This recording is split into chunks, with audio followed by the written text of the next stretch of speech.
मुझे आज्ञा है।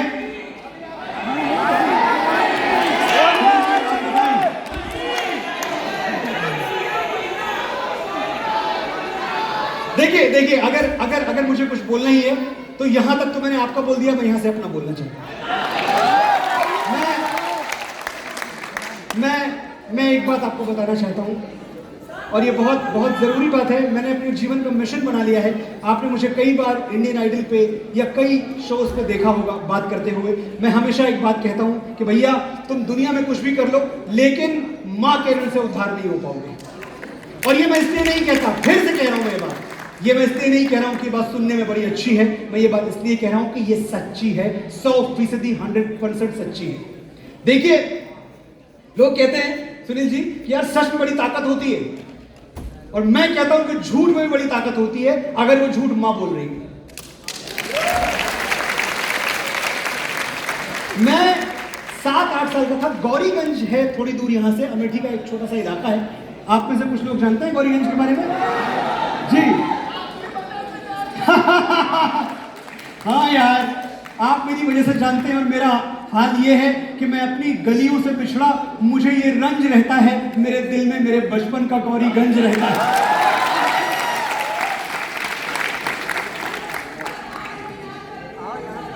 बन मक्खन, अच्छा संजू की दुकान है कि नहीं अभी?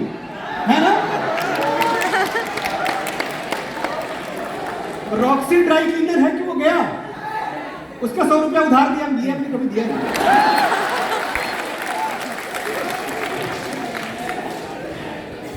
तो मैं आपको ये बता रहा था कि देखिए, झूठ भी बहुत ताकतवर है अगर वो झूठ मां बोले। मैं एक छोटे से कस्बे में बड़ा हो रहा था। मेरी मम्मी एक झूठ दिन में 100 बार बोलती थी, और बड़े, कैसे बताऊं मैं किस तरह से बोलती थी, सीना तान के बोलती थी हमेशा। अरे देखो तुम्हारा रिंकू भी अच्छा है। जहां मोहल्ले की 6-7 महिलाएं इकट्ठा हुई, और मैं महिलाएं कह रहा हूं, मैं औरत शब्द का प्रयोग नहीं कर रहा। अगर आप मुझे फॉलो करते हैं तो आप जानते हैं कि मैं औरत क्यों नहीं बोल रही।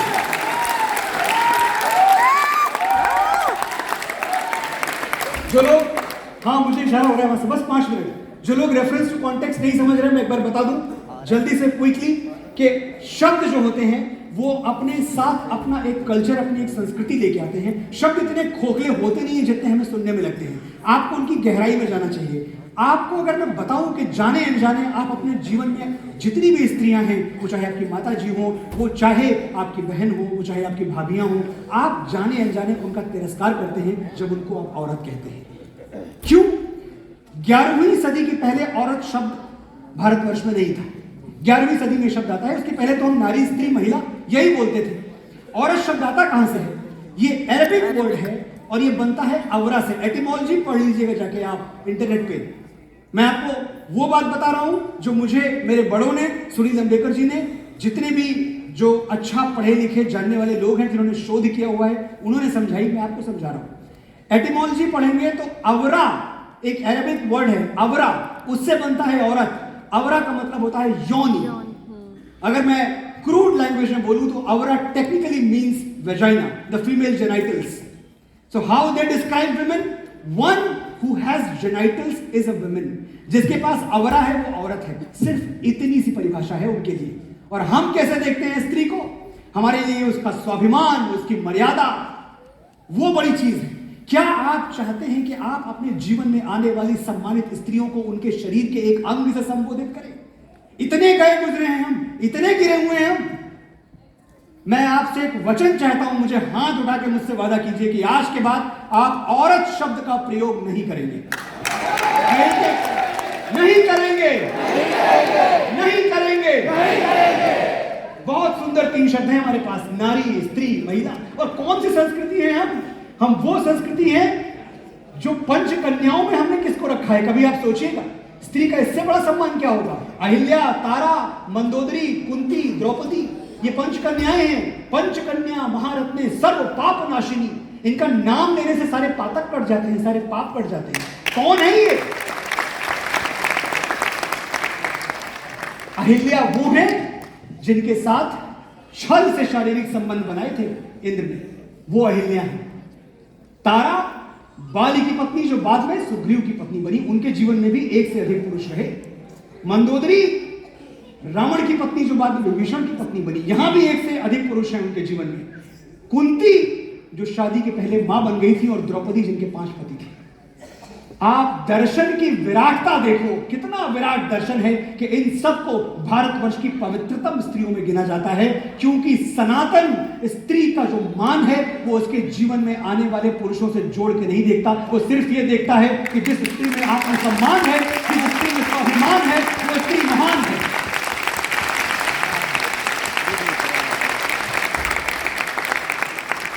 इतना विराट दर्शन है मेरा और आपका, हम इतना बड़ा सोचते हैं।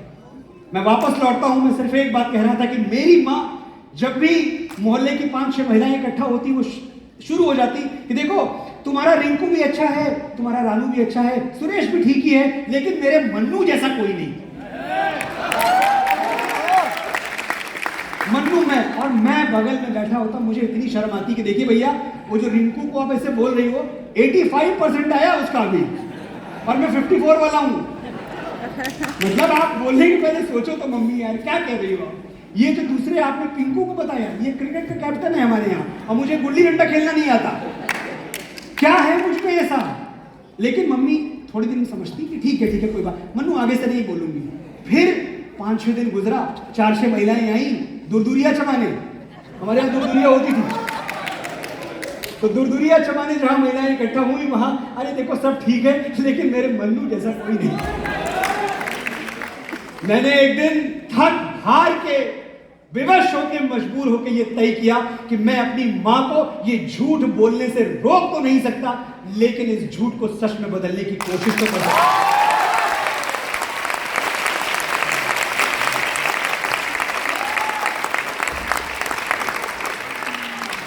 तो आज ये जो मनोज मुंतशिर शुक्ला आप जैसे प्रबुद्ध लोगों के सामने खड़ा हुआ है, ये सिर्फ अपनी मां के बोले हुए एक झूठ का नतीजा है। एक आखिरी बात कहकर मैं आपसे विदा लूंगा कि देखो, मैं मानता हूं कि दुनिया में कोई रिश्ता छोटा या बड़ा नहीं होता, लेकिन मेरी मां के बराबर कोई और खड़ा नहीं है।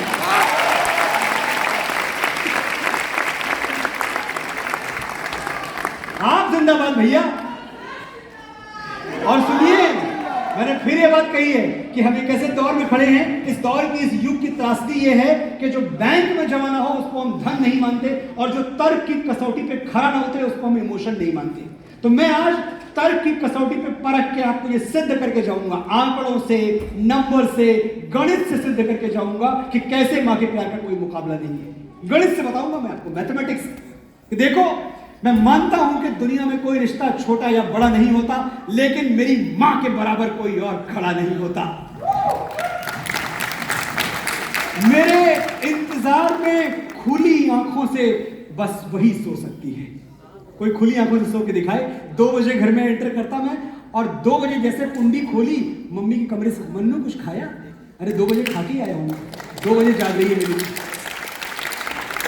मेरे इंतजार में खुली आंखों से बस वही सो सकती है। मेरे दुख में मुझसे ज्यादा बस वही रो सकती है। माथा चूम के मुकद्दर बदल देने का जादू उसी को आता है, और उसी का हाथ है जो थर्मामीटर से भी ज्यादा करेक्ट टेम्परेचर बताता है। मैंने रिश्तों की तमाम किताबें पढ़ के देख ली, पहले पन्ने पर मां का ही नाम लिखा था। वो मुझ पे तब से जान देती है जब मैं प्रेगनेंसी स्ट्रिप पर सिर्फ एक लकीर बन के दिखा। और मैंने कहा था कि मैं तर्क सिद्ध करूंगा कि मां के प्यार का कोई मुकाबला नहीं है। सिद्ध कर रहा हूं, नोट करिए, हिसाब लगा के देख लो। दुनिया के हर रिश्ते में कुछ अधूरा, आधा निकलेगा। एक मां का प्यार है जो दूसरों से 9 महीने ज्यादा लेगा। चलो कुछ मत मानो, मैंने जितनी बड़ी बड़ी बातें की कुछ मत मानो, पर इतना तो मानोगे ना कि हाँ, उसका प्यार दूसरों से 9 महीने ज्यादा है। इसको तो कोई काट नहीं सकता दुनिया में। और भाइयों, एक बात याद रखना, आप अपने जीवन में कितना भी धनार्जन कर लो, कितने भी लखपति, करोड़पति, अरबपति बन जाओ, कभी वो सिक्के नहीं लौटा पाओगे जो आपकी मां ने आपकी नजर उतार के गंगा में फेंक दिया।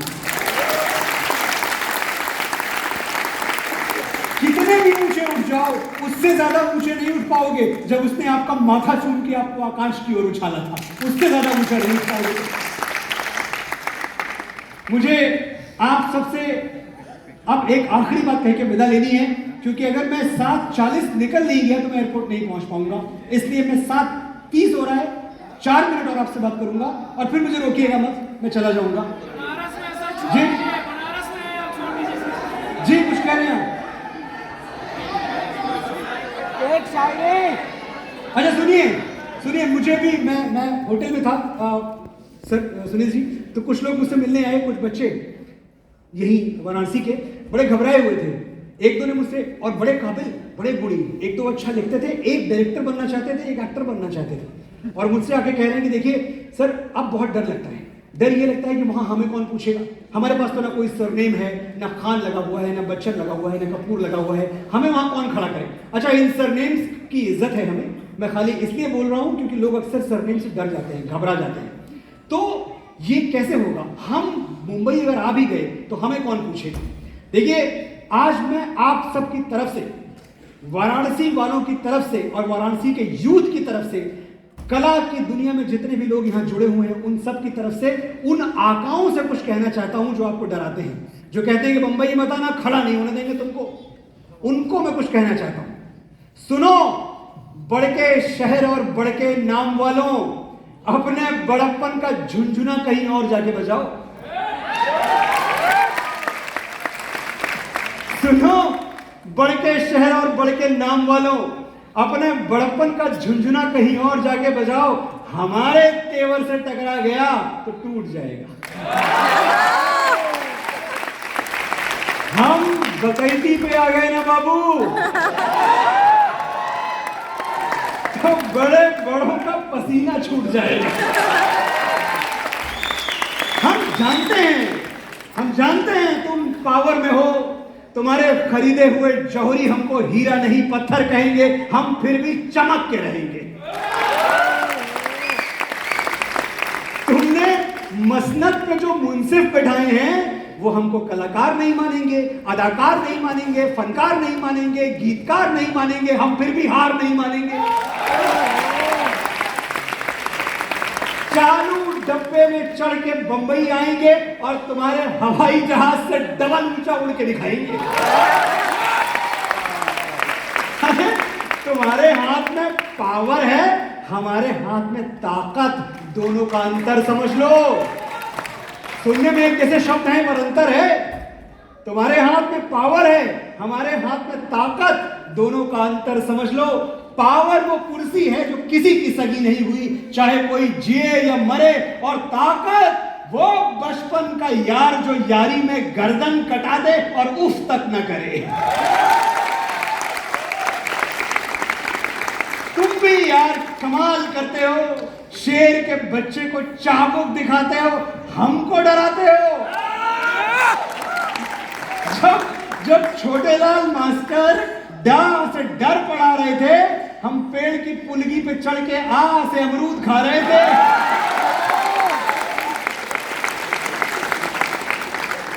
उस क्लास में नहीं बैठे जहां डर का डिक्टेशन बोला गया, वो पानी नहीं पिया जिसमें छोटे बड़े का जहर घोला गया, और बाप के कंधे पे बंदूक रख के तो हमने चिड़िया तक नहीं मारी। बहुत सुन लिया तुमसे, हमारा बाप ये, हमारा बाप वो। आज हम तुमको अपना शजरा दिखाएंगे। गिनो गिनो, आज हम अपने बाप दादा परदादा सबका नाम गिनवाएंगे। पहले दद्दा का नाम नोट करो, रणबीर चौकड़ी चेतक वाले। दौड़ा गए तो जिले इलाही का खून ठंडा कर दिए, घास की रोटी। दौड़ा गए तो जिले इलाही का खून ठंडा कर दिए, घास की रोटी खा के मुगलिया सल्तनत को डंडा कर दिए।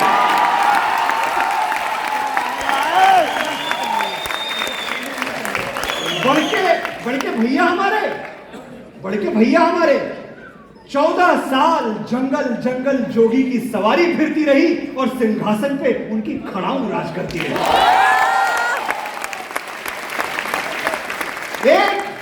एक कक्कू भी थे हमारे, फूटी आंख से करतब दिखा दिए थे, शब्द भेदी मार के गौरी को गुल्लैया बना दिए थे। और बाबा हमारे बढ़ के एक पगलेट राजा ने चुटिया खोल दी तो ऐसा भड़के के गेम ऑफ थ्रोन्स खेल दिए।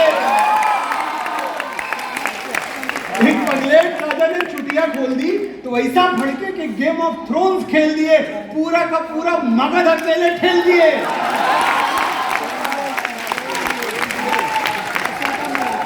चार काफी हैं कि और गिनवाएं? नोट करते करते तुम्हारी स्याही खत्म हो जाएगी, हमारे बाप दादा की मचाई हुई तबाही खत्म नहीं होगी।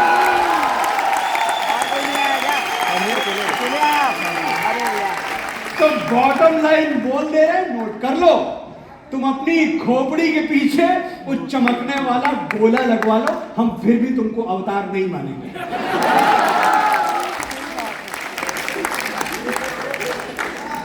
तुम्हारे नाम का कलमा नहीं पढ़ेंगे, तुमको परवरदिगार नहीं मानेंगे। तुम वंशवाद की जमीन खोद के हमें गाड़ दोगे तो हम बगावत का बीज बन के फूटेंगे, पर तुमसे हार नहीं मानेंगे।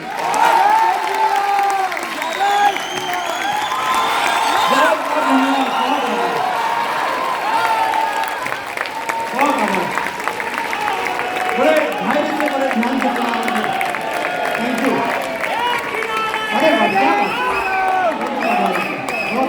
आप 2 मिनट अपने स्थान पर बने रहिए जी। इतने जोश के साथ आपने इस प्रस्तुति को देखा है।